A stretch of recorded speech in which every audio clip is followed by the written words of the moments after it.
അസ്സലാമു അലൈക്കും വറഹ്മത്തുള്ളാഹി തആല വബറകാതുഹു. ഇന്ന് നമുക്ക് പരിശുദ്ധ ഖുർആനിൽ നിന്നുള്ള വളരെ ശ്രേഷ്ഠകരമായ ഒരായത്തിനെ കുറിച്ച് പരിചയപ്പെടാം. ആയത്തുൽ കുർസി എന്ന പേരിൽ അറിയപ്പെടുന്ന ഈ ആയത്ത് മുസ്ലിം ലോകത്തിനിടയിൽ സുപരിചിതമാണ്. ഈ ആയത്ത്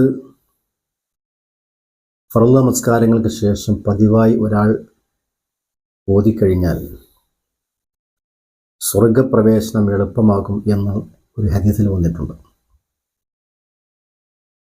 ലാ യംനഉഹു ഇല്ലൽ മൗത്ത് എന്ന് പറഞ്ഞാൽ പിന്നെ അവൻ മരിച്ചാൽ മതി സ്വർഗത്തിൽ കടക്കാൻ എന്ന ഹദീസിലുണ്ട്.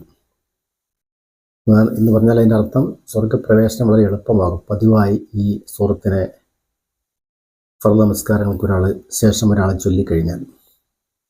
അതുപോലെ തന്നെ പിശാച്ചിനെ ആ വീട്ടിൽ നിന്ന് അകറ്റാനുള്ള ഒരു നല്ല ആയത്ത് കൂടിയാണിത്. ഈ ആയത്ത് ഓതുന്ന വീട്ടിൽ പിശാച്ചിൻ്റെ ശർ ഉണ്ടാവുകയില്ല. ഇത് നമുക്ക് പരക്കെ അറിയപ്പെടുന്ന ഒരു കാര്യമാണ്. അപ്പോൾ നമുക്ക് ആയത്തിലേക്ക് കടക്കാം. അഊദു ബില്ലാഹി മിനശ് ശൈത്വാനിർ റജീം. ബിസ്മില്ലാഹിർ റഹ്മാനിർ റഹീം. അല്ലാഹു ലാ ഇലാഹ ഇല്ലാ ഹുവൽ ഹയ്യുൽ ഖയ്യൂം ലാ തഅഖുദുഹു സിനത്തുൻ വലാ നൗം ലഹു മാ ഫിസ് സമാവാതി വമാ ഫിൽ അർള് മൻ ദല്ലദീ യശ്ഫഉ ഇൻദഹു ഇല്ലാ ബിഇദ്നിഹി യഅലമു മാ ബൈന അയ്ദീഹിം വമാ ഖൽഫഹും ولا يحيطون بشيء من علمه إلا بما شاء وسع كرسيه السماوات والأرض ولا يؤوده حفظهما وهو العلي العظيم. ഇതാണല്ലോ ആയത്തുൽ കുർസി. ഇനി നമുക്കതിൻ്റെ അർത്ഥം നോക്കാം. അഊദുവിൻ്റെയും ബിസ്മിൻ്റെയും അർത്ഥം ഞാൻ മുമ്പ് പറഞ്ഞതുകൊണ്ട് അത് ആവർത്തിക്കുന്നില്ല. അല്ലാഹു ലാ ഇലാഹ ഇല്ലാ ഹുവൽ ഹയ്യുൽ ഖയ്യൂം. അല്ലാഹു ലാ ഇലാഹ അവനല്ലാതെ ഒരു ഇലാഹ ഇല്ല. ഇല്ലാഹു അവനല്ലാതെ. അൽ ഹയ്യുൽ ഖയ്യൂം അവൻ ഹയ്യാണ് ഖയ്യൂമാണ്. ഹയ്യ് എന്ന് പറഞ്ഞാൽ എന്നെന്നും ജീവിച്ചിരിക്കുന്നവൻ. അൽ ഖയ്യൂം രണ്ടിൻ്റെയും ഏകദേശം അർത്ഥം ഒന്ന് തന്നെ. എന്നെന്നും ജീവിച്ചിരിക്കുന്നവനാണെന്ന് പറഞ്ഞാൽ അവയ്ക്ക് മരണമില്ല എന്നർത്ഥം. മറ്റുള്ള എല്ലാ സൃഷ്ടിജാലങ്ങൾക്കും മരണമുണ്ട്, ഒരു അവസാനമുണ്ട്. പക്ഷേ അള്ളാഹുവിനെ സംബന്ധിച്ചിടത്തോളം എന്തില്ല? ഒരു അവസാനമില്ല, മരണമില്ല. ലാ തഅഖുദുഹു സിനത്തുൻ അവനിക്ക് എന്ത് ബാധിക്കൂല? ഒരു മയക്കം ബാധിക്കൂല, ക്ഷീണം. വലാ നൗം ഉറക്കവും അവനിക്കില്ല. ലഹു മാ ഫിസ് സമാവാതി വമാ ഫിൽ അർദ് ആകാശഭൂമികളുടെ മൊത്തം നിയന്ത്രണം അവൻ്റെ കയ്യിലാണ്.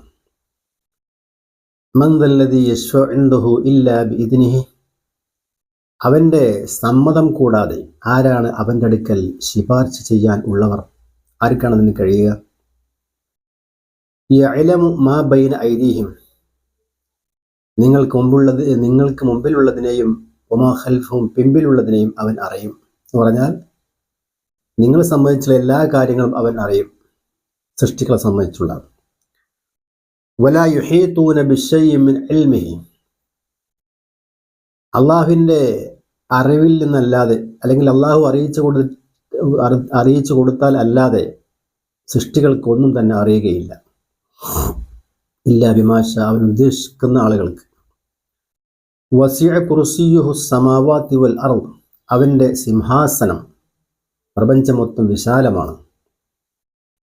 വലാ യഊദുഹു ഹിഫ്ളുഹുമാ ഈ പ്രപഞ്ചത്തെ നിയന്ത്രിക്കുക അല്ലെങ്കിൽ അതിനെ സംരക്ഷിക്കുക എന്നുള്ളത് എന്തല്ല, അവനെ സംബന്ധിച്ചിടത്തോളം പ്രയാസമുള്ള കാര്യമല്ല. വഹുവൽ അലിയുൽ അലീം അവൻ ഉന്നതനാണ്, മഹോന്നതനാണ്. ആരെ? അല്ലാഹു സുബ്ഹാനഹു വ തആല. ഇതാകുന്നു ഈ ആയത്തിൻ്റെ അർത്ഥം. അപ്പോൾ ഇത് പതിവായി ചൊല്ലാൻ എല്ലാവരും ശ്രദ്ധിക്കുക, ശ്രമിക്കുക. ഓക്കെ, അസ്സലാമു അലൈക്കും.